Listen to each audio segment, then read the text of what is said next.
Okay, the next excuse me, the next poem that we're going to be looking at is Rain. And essentially this poem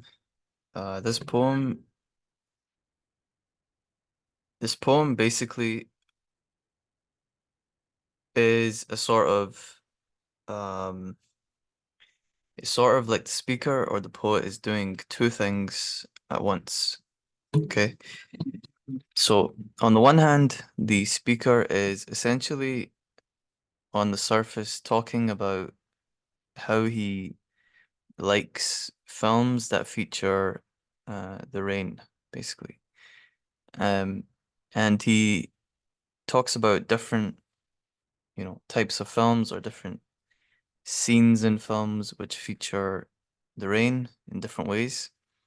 So this would be on the surface. Now, below the surface, what the speaker is doing, okay, is that he is, or the poet is doing, is that he is essentially reflecting on a very nihilistic view of life, or a very kind of tragic view of life itself. And the tragic view of life itself has two sort of components. Um, on the one hand, he is comparing life to a film, um, and not just any kind of film, but a film in which there is rain going throughout the film. And this would be essentially thinking about life as a place of pain, hardship, trauma, tragedy, sadness, essentially. And he is also comparing, or he's also thinking about life in terms of how uh, when the film ends, like he says at the end, none of this matters, none of this matters. So essentially, when the film ends and the film is over and everything is finished, the film itself is not really that important. The characters in the film are not that important, and his reflection or his take, if you like, on life is that life itself is sort of meaningless, pointless, essentially a nihilistic take on life. So that's like an overview of the poem. Um, so the poem begins, and also within all this pessimism and nihilism, there is a sort of it's not just pure pessimism, I would say actually. It's not pure pessimism, it's not pure nihilism in that um throughout the poem, the poet uses a sort of I don't exactly know what the name of this rhyme scheme is, yeah, but the poet uses like rhyming couplets, maybe that'd be a good way to describe it. He uses rhyming couplets throughout the poem, and this way of rhyming, like, I'll give you the example. I love all films that start with the rain braiding a window pane or darkening a hung out dress. These two don't rhyme. One big thundering downpour, right through the empty script and score, before the act, before the blame, before the lens pulls through the frame. This way of doing poetry, it's different from the strict postmodern way of doing things, which is the where is the place, or the type of poetry, or the era of poetry, if you want to call it literature, where you find like the most kind of nihilistic stuff. It's different from that in that usually the postmodern type of stuff doesn't rhyme. It's just like free verse reflecting the idea that like everything is meaningless, pointless. It's just chaos, and so there's no point putting like a nice little structure on it, which has set rules and everything. He's not doing that. He's using a sort of rhyming structure throughout the poem.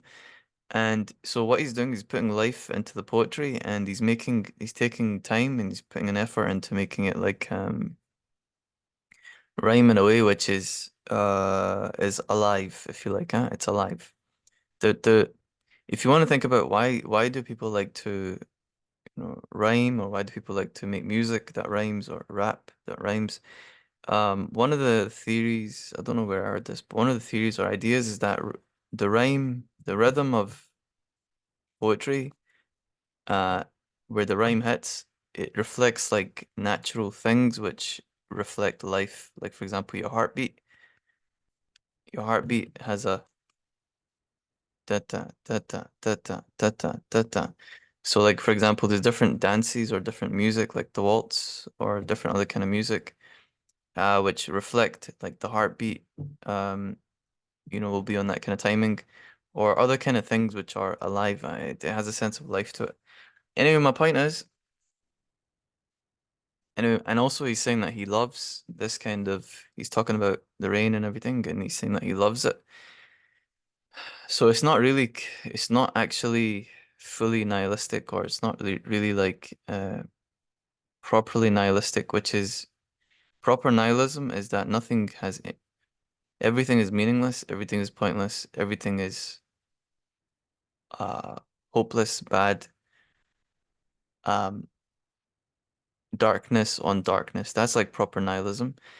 There is no love and so on like that. It's just everything is just meaningless. Yeah, that's proper nihilism. This isn't that. This is more akin to I think something like more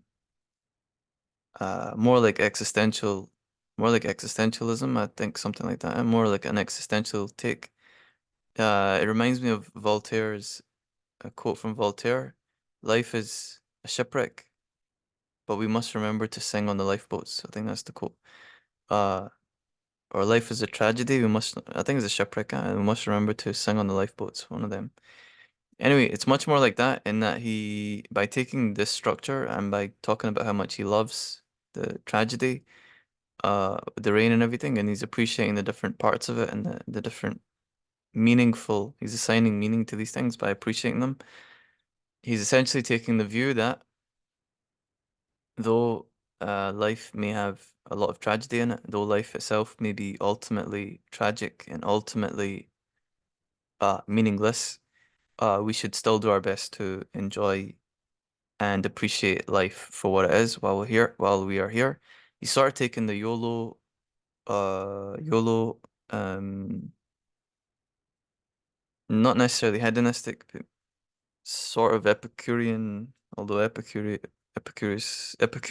is not a nihilist, so he's not technically taking that. But anyway, the point is, he's basically saying like life's tragic, but we should appreciate it and enjoy it. He's more of that school yet, as opposed to like classic complete nihilism, which doesn't have any happy side to it at all.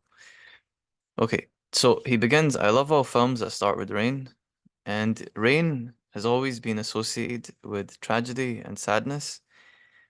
It's also associated with rebirth and new birth, like the rain in spring rains. But in terms of like films and plays and literature and all that, rain, I'd say most fundamentally has always been associated with sadness, probably because it's like same as someone crying. Water from the sky is like water from your eyes. Someone crying is sad, is grey, and so on. So he's saying that he loves all films that start with rain. It's funny as well that though rain is extremely associated with sadness and tragedy, one of the most comforting sounds when you're sad is actually the sound of rain or when you're stressed out, which is an interesting thing to think about.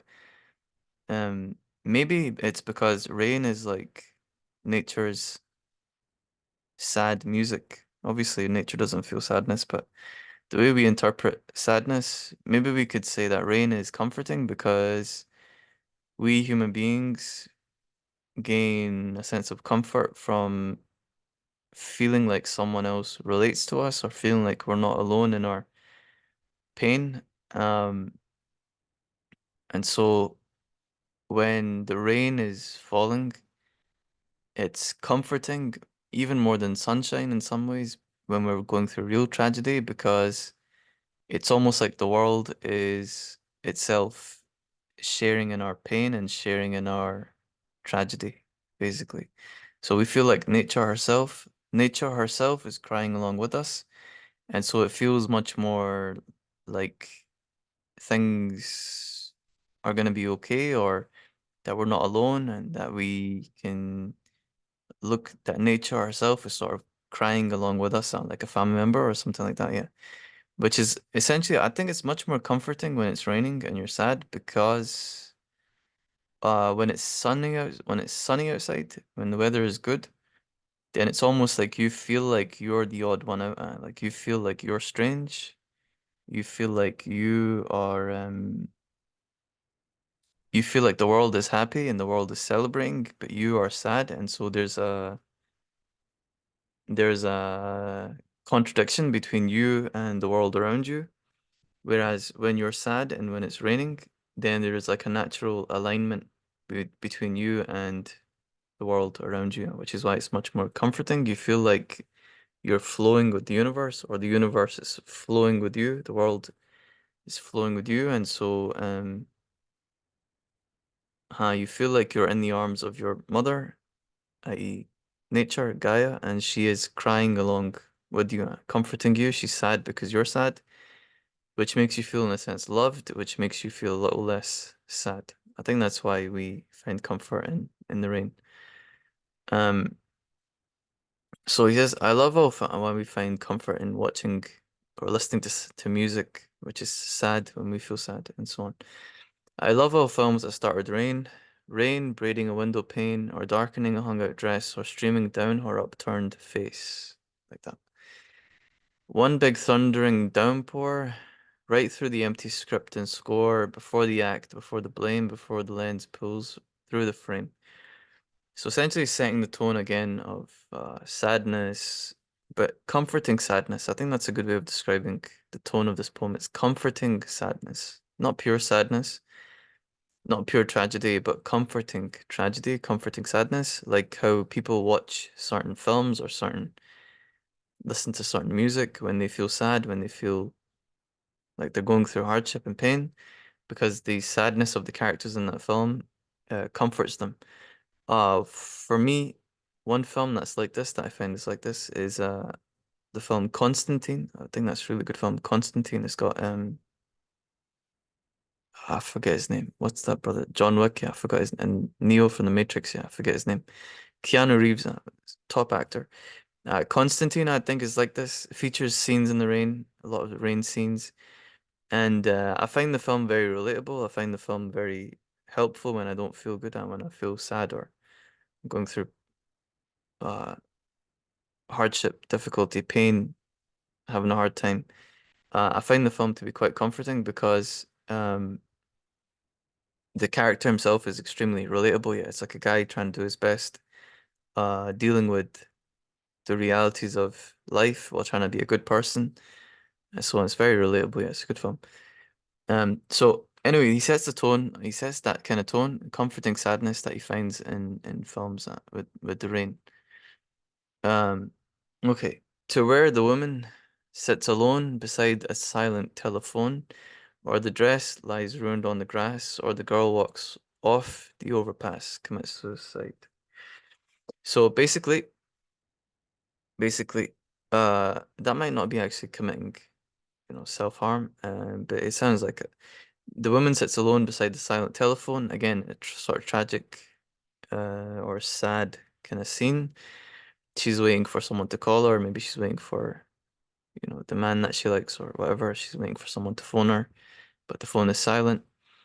The dress lies ruined on the grass. Something's happened to the dress, I don't know.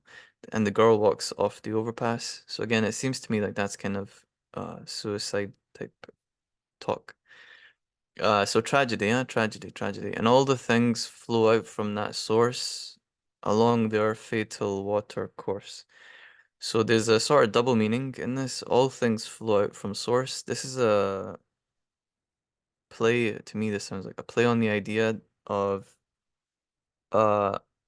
of a of a theology or of a uh cosmology, I guess you'd call it, of saying all things come from source, source being another word for God or the divine or infinity or the beginning of all things, the infinite, uh, the infinity without limit, source, that source, huh? Um, the ultimate origin. So all things flow from source, essentially saying like all creation comes from the original source of creation, infinity, along their fatal watercourse. So what he's doing here is he is essentially using the metaphor of all the water on the ground or all the water in these scenes, the rain in the scenes comes from the source, which is like the sky or something like that. And then the rain flows to wherever it's gonna go, and it's a fatal watercourse because it's gonna flow and it's gonna eventually meet its end point as a reflection of all things in the universe, including us as human beings, coming from source, meaning God or infinity or the universe, what you want to call it, and then following our life course as well as everything else around us, nature, the trees, and all creation essentially following its own life path. Excuse me, which is fatal in that it will meet its end point eventually, and just like we will eventually pass on, pass away, we will eventually meet our end point at. So again, it's sort of that nihilistic kind of take or reflection on reality of things, that we are born to die, like that kind of idea. We are born to die. We are uh cursed with life. We are cursed with life and promised death, something like that. Yeah, sort of like a very kind of pessimistic take or look at perspective on life. Um, However bad or overlong such a film can do no wrong.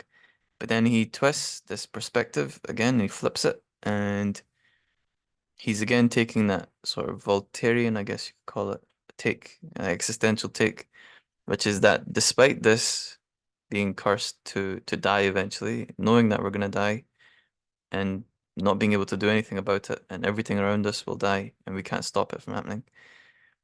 Despite that, nothing, there's nothing, everything about this can be embraced and appreciated. Nothing, such a film can do no wrong. So we can appreciate it, we can appreciate life, we can appreciate everything around us. It reminds me of the quote, I believe this is from Homer. I first heard it from in the film Troy, but I believe it actually comes from Homer, yeah, from the Iliad. And I believe it's Achilles who says it. Yeah. In the film, it's Achilles who says it anyway. But anyway, in the Iliad, he says, "We, you are more beautiful because you will die. We are more, I'm paraphrasing, we are more amazing because we will die. The gods envy us because we are mortal. You will never be lovelier than you are today." So Achilles says it to Perseus, I think her name is. I forgot her name, yeah. But you will never be more lovelier than you are today. That because we are gonna die, it makes things much more meaningful. It makes things, so it's actually uh taking the negative look at life because of its shortness, or because not shortness, because of its finite nature, our mortality, and flipping it and instead looking at it in the way of, because it will end, it has meaning, and it is actually much more precious, in the same way that because there is only so much gold in the world, for example. When you find a piece of gold, you appreciate it, and you care about it because you only have one uh one child, say, or you only have one parent, say, your one mother, I mean, or one father, I mean, because you only have, one brother, one sister, or if you don't have any of those, because you only have one of you, because you yourself are one of one, and you will die eventually, and there will not be another person to replace you in terms of who you are and what you are, and in capturing your spirit and your essence, your unique essence. Because of all that, you are much more precious. You are incredibly, incredibly valuable, meaningful, precious, because you are limited, basically. So it's taking a very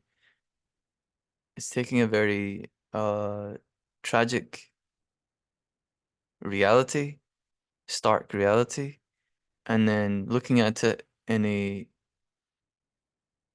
very powerfully inspiring and uh compassionate, loving, and also I would say true way. I'd say true way. I'd say it's correct as well. Um, so when his native twang shows through, or when the boom dips into view, or when her speech starts to betray its adaptation from a play, I think to when we opened cold on a starlit gutter running gold with the neon of a drugstore sign, and I'd read into its blazing line. So again, just more different kind of scenes or different uh scenes when we see rain, different situations when the rain when the rain is used. Um I think to when we open cold on a starlit gutter running gold with the neon of drugstore sign I read into its blazing line. Forget the ink, forget the milk, the blood. Okay, so this is the end of the poem. And the end of the poem, you could think about it, is the most explicitly pessimistic or, negatively leaning, if you like. Um, and so what he's saying is that on the sign of a drugstore, its blazing line, it has these words: "Forget the ink, forget the milk, the blood. All was washed clean with the flood." So ink, what's the ink? The milk, the blood? We don't know. We don't know. But the ink could be something like the words of the script. The words of the script. The milk, I don't know. Classically, milk has always been associated with motherhood, and which is also obviously associated with life and um, life, essentially life. If you want to say, like you say, the milk of not the milk of life, but the milk of human kindness, different things like that.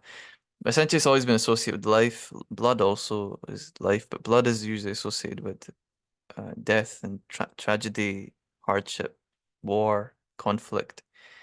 So forget about the script, forget about the lives of the characters, forget about the pain and the war and the suffering. All was washed clean with the flood. It's a reference, a biblical reference to Noah's flood. Um, to Noah's flood, where the idea is that Noah and the people who were with him, plus the animals, whatever, they were saved. The rest of the world was flooded, including all the sinners and corrupt people, and corruption in the world was all wiped clean with the flood, and the good people were essentially saved, and like a new world was born after the flood. Yeah, pretty much. Interesting on this idea of the flood. The flood story is not is older than the Bible and the biblical um telling of it. There's like mentions of the flood story in Babylonian texts, and mentions of the flood story in older things. Yeah, I forget the exact references. Um, some people believe that the flood story is actually a reference to an event that could have occurred at the end of the Ice Age, um, where um, there was massive flooding that happened. And they're not exactly sure what the causing of this flooding was. They believe maybe it's the ice melting rapidly.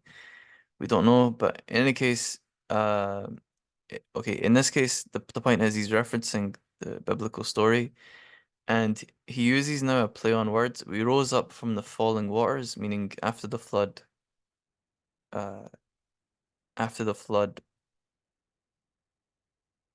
the water sort of retreated, if you like, or the flood was over and the water like washed away.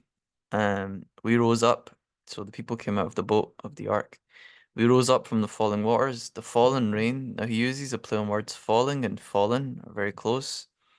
The fallen rain's own sons and daughters. This is a reference to the idea of humanity being fallen, um, being the descendants of, sons and daughters of Adam and Eve, who are the fallen human beings who fell from heaven due to their uh, crime against God and due to eating from the tree. Um, so he's making biblical references.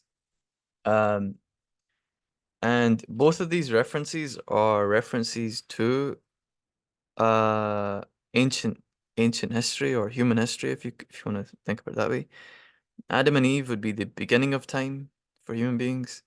The flood would be some people consider if you think about it from if you want to call it mythical or religious, or depending on how you look at things.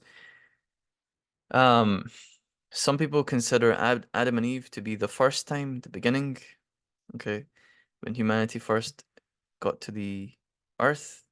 So this would be the sort of religious take. Um, Humanity first landed on the earth. They were sent down for their eating of the tree, disobedience to God. As a punishment, they were sent to the earth, and this would be considered like the original starting point, the first time. And then the flood of Noah is often considered. I'm not sure in Christianity if this is how things are. I know in Islam and certain traditions they believe this, that the flood of Noah is considered like a rebirth or like another sort of first time. Uh, in other words, Adam and Eve hit the earth. There's a period of life.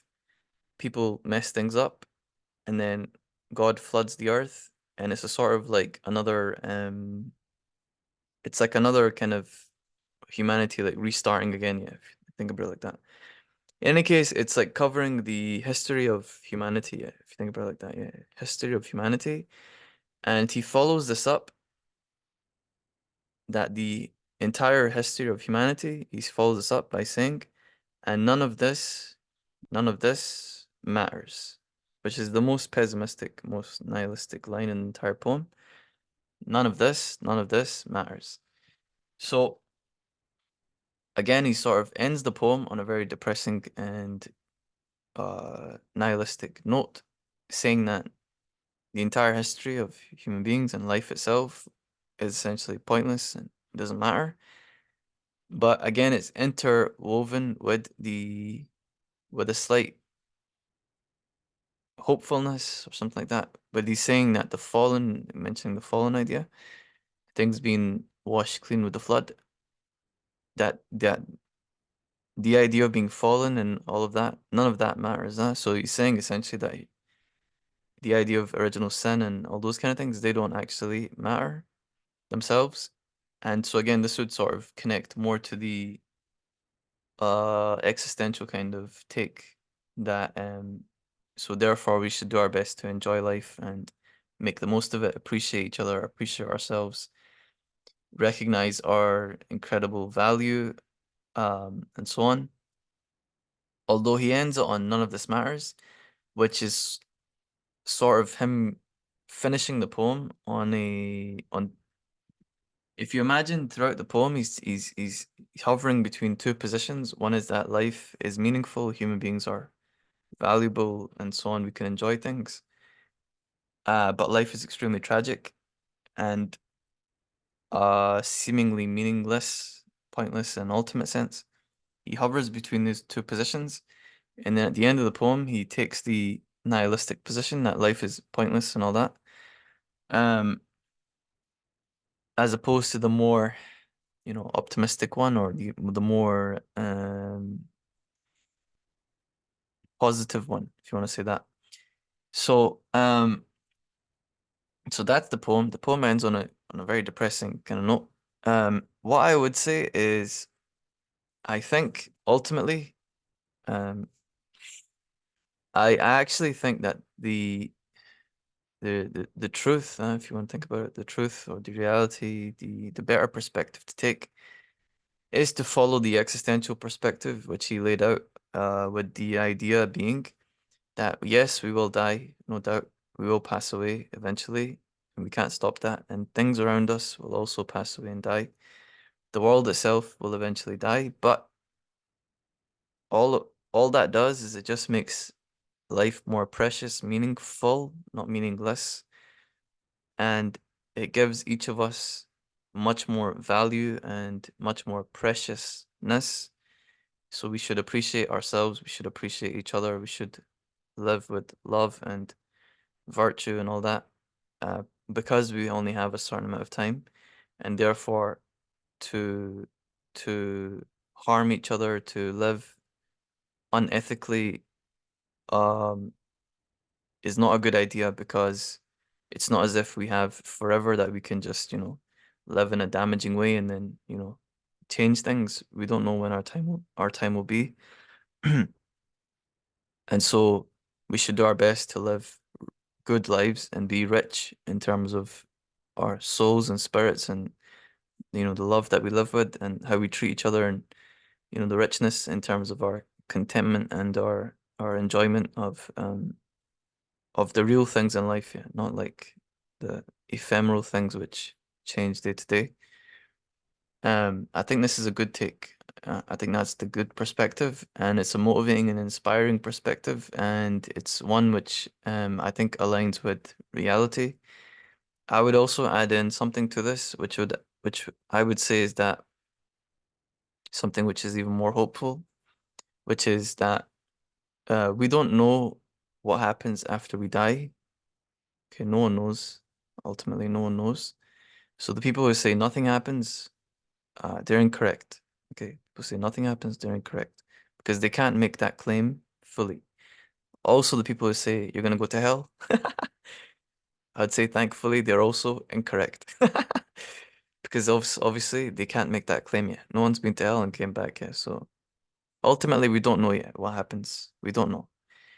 But what we do know, okay, is that the original source of our existence is infinity.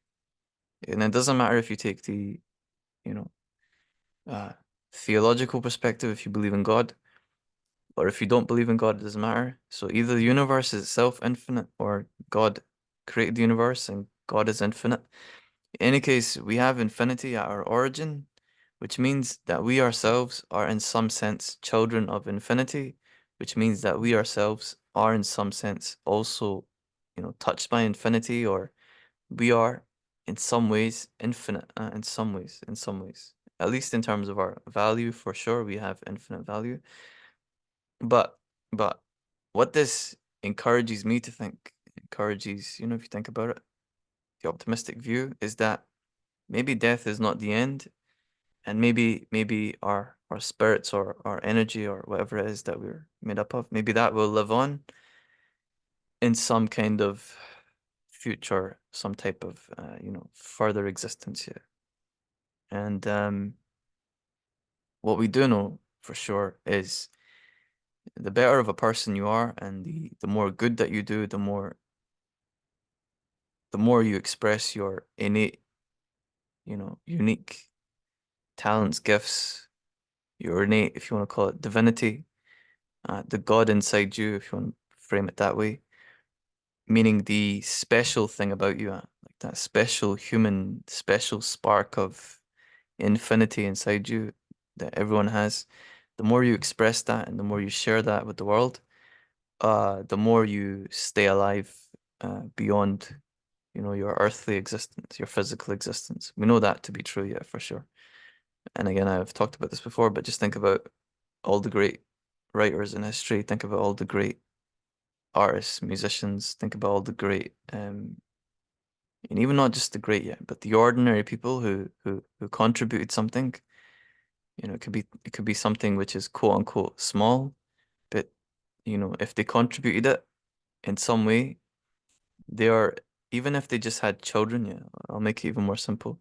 Even if they just had children, they didn't have to write no poetry or anything, but even if they just helped someone, yeah, they did something, yeah, in some way, their energy is still with us today, yeah, pretty much. Because energy is not created or destroyed, it's just changes its form. So it's a good thing to think about, yeah. So there's much more positive ways to think about life, and there's much more, and they're true to you. It's not just like it's figment of your imagination or something. There are much better ways to think about life than nihilism. Nihilism's not a good philosophy, I would say. Um, so anyway, keep your chin up and stay positive. Yeah, appreciate yourself, appreciate your family, people around you, and